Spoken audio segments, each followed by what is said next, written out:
This video, I'll be beginning my own homage to Jordan Peterson, who I have great respect for as a continuation of the Western tradition of depth psychology over the last 2 centuries or so, which is really the best.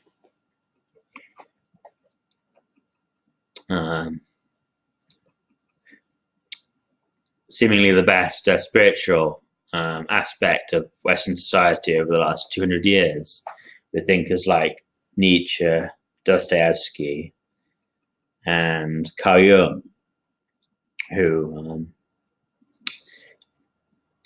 Peterson talks about a lot and brings to a wide audience, infused with his own contemporary update and observations.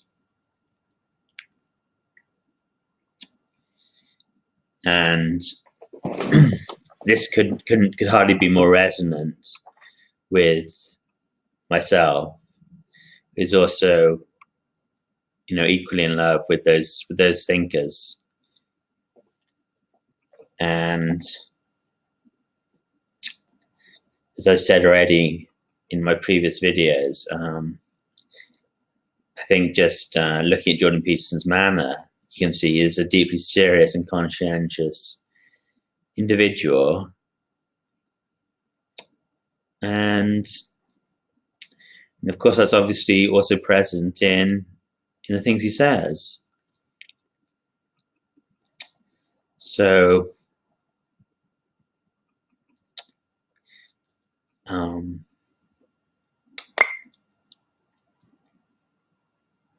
so I've compiled my own 12 rules inspired by the success of his work. And it's not just a cheap cash in, an attempt to stand on the shoulders of his success. Not that that's very likely to happen.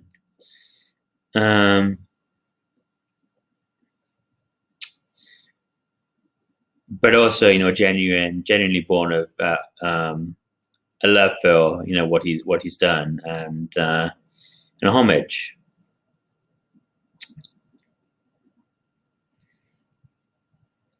But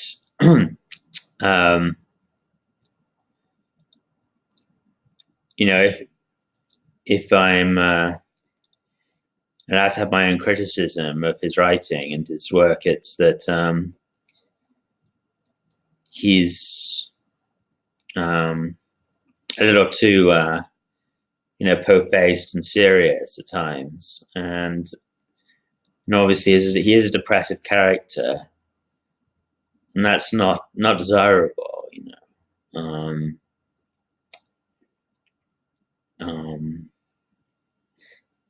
and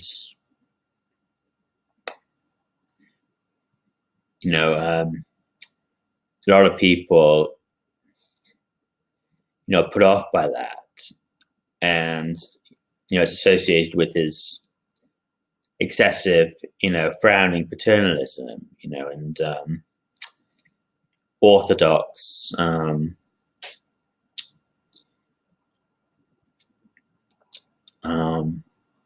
patriarchal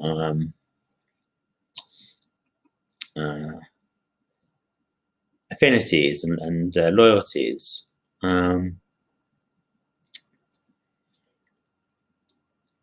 Because a lot of people still actually suffer from overly disapproving and paternalistic kinds of behavior from perhaps their own parents or from the wider society in general. And they won't particularly relish seeing it again in, a supposed, psychological healer and popular spokesperson.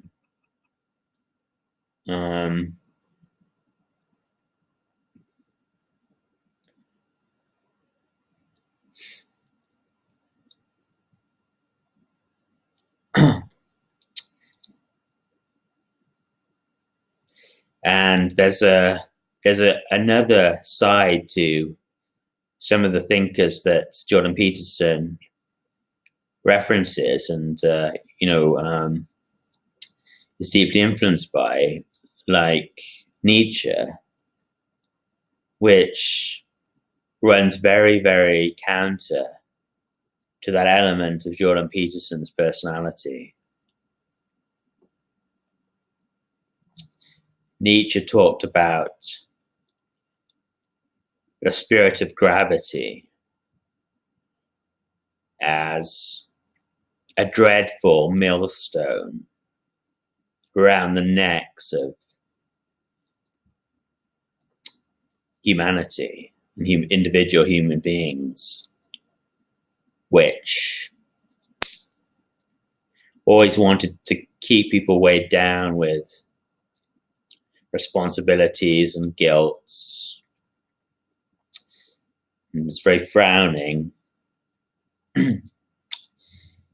And, dwelt, entirely on that heaviness of existence.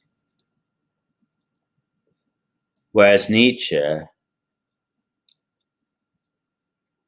called himself, a bird spirit, and his third stage of spiritual development, a more advanced stage, was the child, the playful child, the child at play.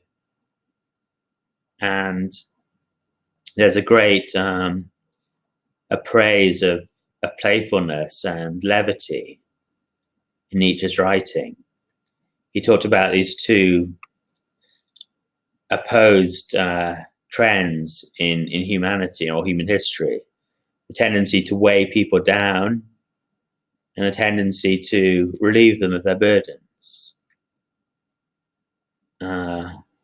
And generally the tendency to weigh people down has been much more pronounced, with Christianity and the priestly class and religion. But if there's a benefit to that at all, it needs to be complemented or interspersed with periods of more light playfulness and freedom from responsibility, because Nietzsche was very keen to actually undermine the concept of free will and relieve human beings of guilt and responsibility, even to some extent.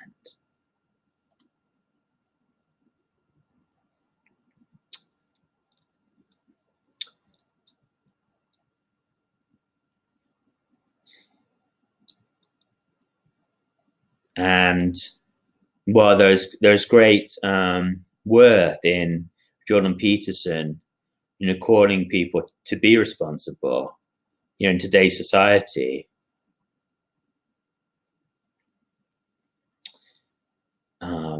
with a lot of people being very irresponsible, particularly on the political left, and partly that is due to the determinism that Nietzsche promoted.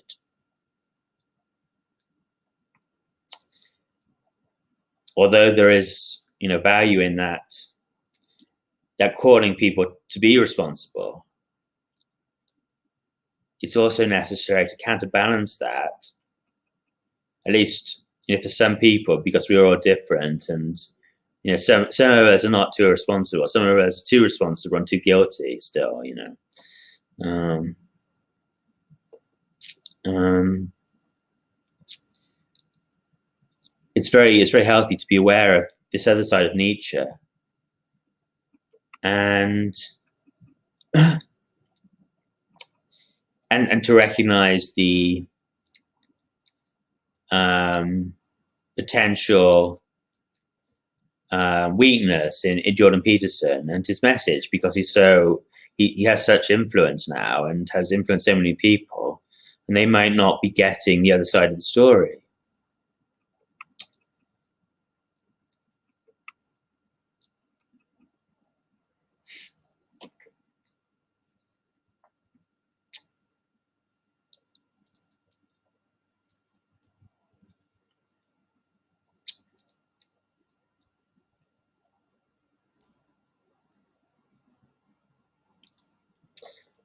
So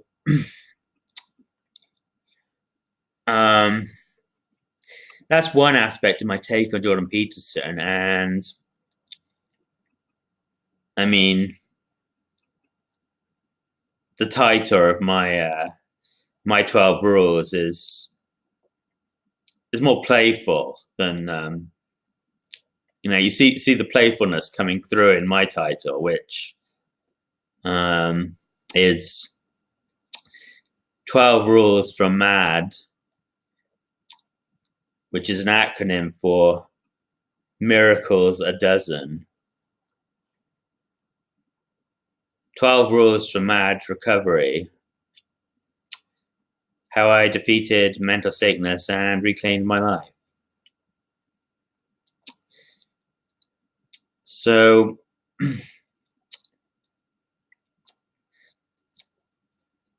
you know,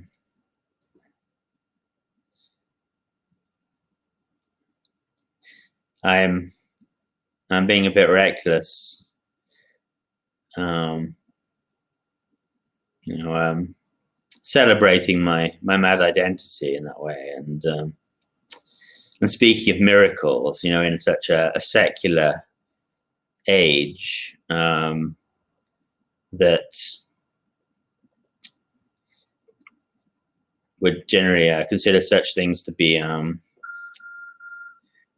mark of a lack of seriousness.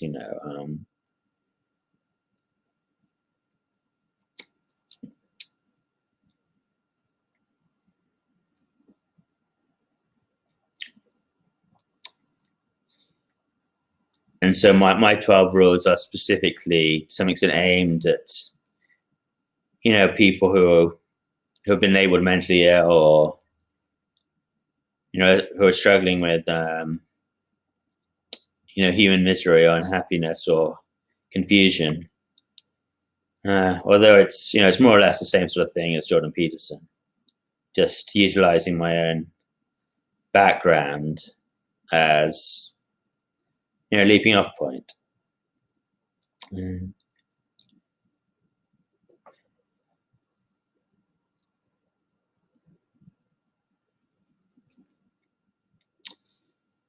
Um,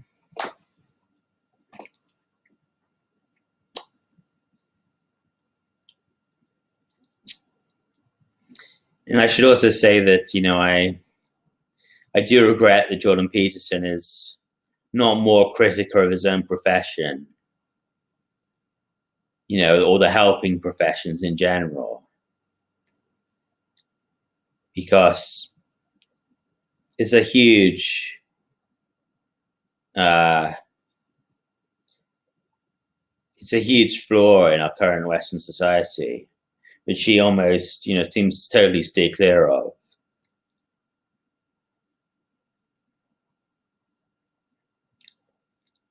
And it's his own profession, so he should be especially up on the subject.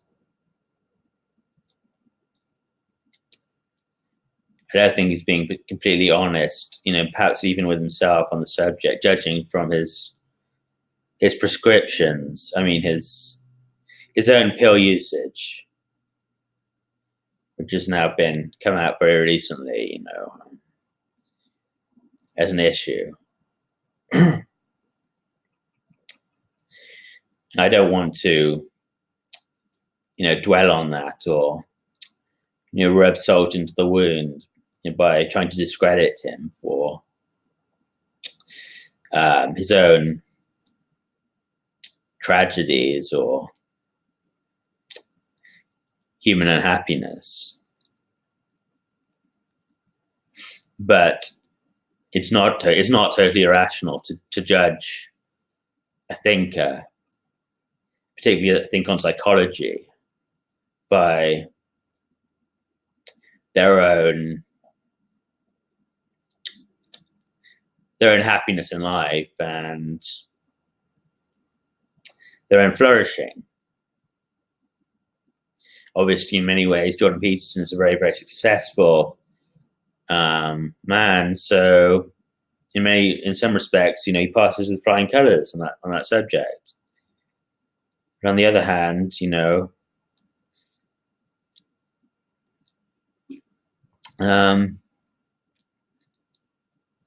maybe the things I've just said, may be helpful to some people in approaching life somewhat differently to the way he has. And, also very legitimate, or even more so.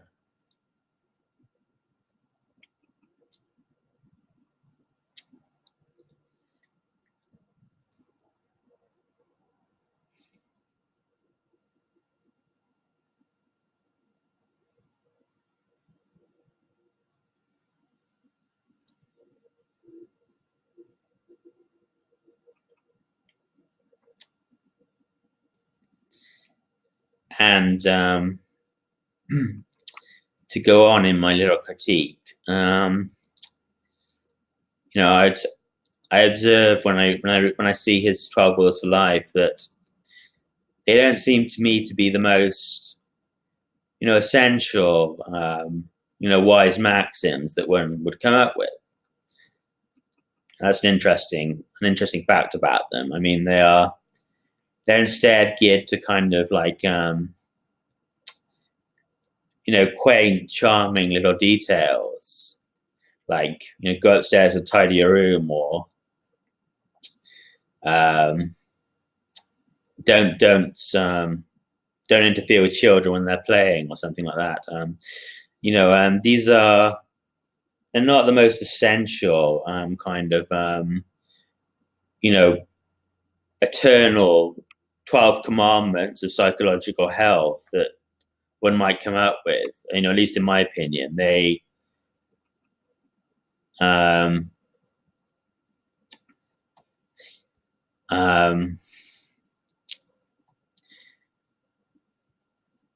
they seem almost chosen more for their oddity, and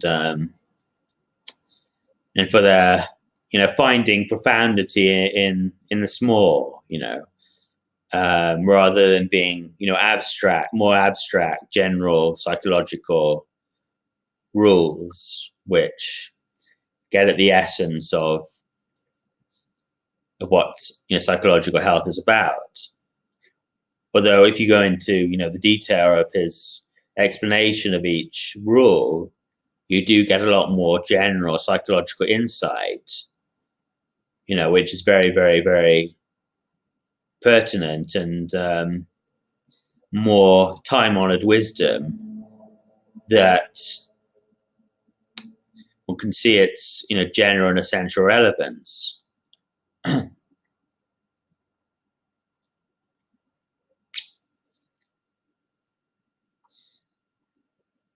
But I find some of the 12 rules, like for instance the go upstairs and tidy your room, as they're pretty poor as 12 rules. I mean, I think that's very misleading and quite a negative rule.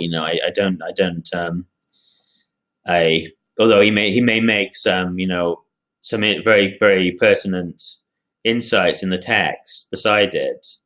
The actual rule is kind of like typical materia for satire, by the political left, as just a grumpy father figure, which I think in that case is largely legitimate, you know.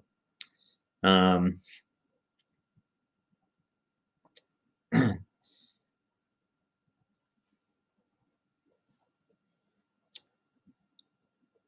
because I don't think it's very psychologically helpful for most adolescents to be told to go upstairs and tidy their room. That is one of the problems, you know, that people are too obsessed with, you know, superficial tidiness or, you know, propriety, and they don't really care about the spiritual life, the inner life of their offspring, and what's really going on inside of them, and they're quite happy to boss them around and make them, you know, keep the superficial details in, you know, spick and spam. It seems a bullying and unhealthy mentality. You know, particularly when the underlying things are not being addressed, and the really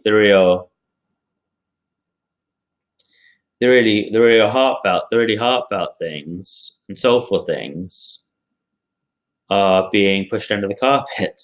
You know, literally, if he's tidying his bedroom, they're literally pushing under the carpet, I suppose, in a certain sense.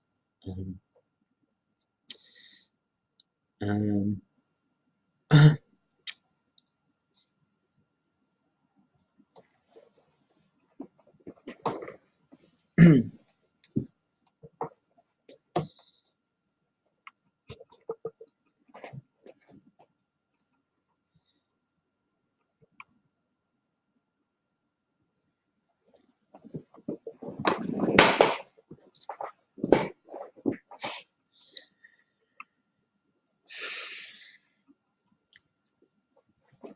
I'll place that as the introduction to this my own 12 rules for Mad Miracles of Dozen Recovery, um, and I'll begin with the first one in the next video. Thank you for listening. This is from my book Gaslit by a Madman, on philosophy, madness, and society, by somebody recovering from adverse psychiatric treatment, me, Max Louis. Please consider checking it out and supporting my work on Amazon.